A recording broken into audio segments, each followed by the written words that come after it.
श्री स्वामी समर्थ. स्वामी महाराजांच्या कृपेने आपल्या सर्व इच्छा पूर्ण होत.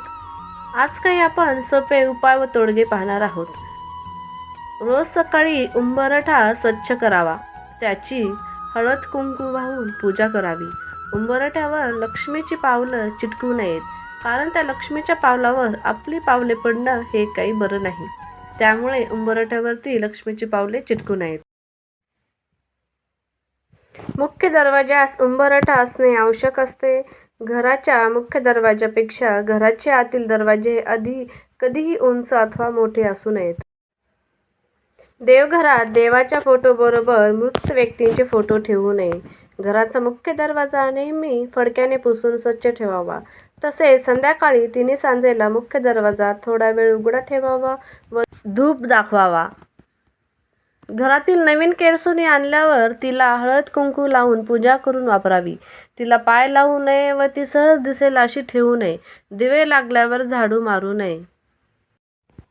जी व्यक्ती दररोज सूर्यनारायणाला किंवा गणपतीला नमस्कार करते, तिला आयुष्यात आरोग्य, ऐश्वर्य व तेजाची प्राप्ती होते.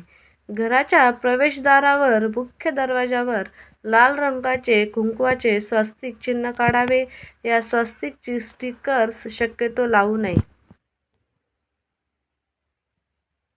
रोज सकाळी पूजा झाल्यावर घरात शंख न विसरता फुंकावा. घरात वास्तव्यास असलेली लक्ष्मीची मोठी बहीण अवदसा काढता पाय घेईल आणि लक्ष्मी चिरंतन नांदेल. आपल्या कपाळी मधल्या बोटाने गंध लावूनच नंतर देवपूजा करावी, म्हणजे ती पूजा पूर्ण होते.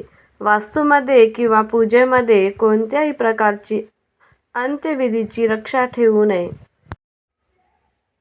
रोज सकाळी पाण्यात थोडेसे मीठ मिसळून त्या पाण्याने घरातील फरशी पुसावी. मनशांती लाभते. अभ्यास खोलीत टेबलासमोर गणपती, सरस्वती किंवा इष्ट देवतेची प्रतिमा ठेवावी. श्री स्वामी समर्थ हा जप घरातल्या सर्वांनी किमान 108 वेळा म्हणावा. कोणाही एका व्यक्तीने रोज 1000 जप करावा. धनलाभ होतो.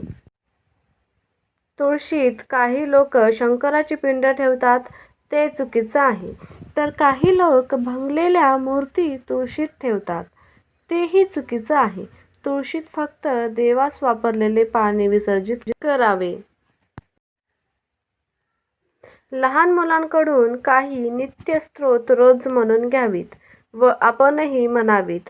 रोज सकाळ संध्याकाळ आपणास आवडत्या अशा मंद सुवासाची उदबत्ती किंवा धूप घरात जाळावे. घरात नंदादीप सतत तेवत ठेवल्याने अशुभ ऊर्जा घरात राहत नाही. दिवा वा समईच्या ज्योतीचे तोंड उत्तरेकडे असल्यास लक्ष्मी प्रसन्न होते. पूर्वेकडे असल्यास सुखप्राप्ती होते.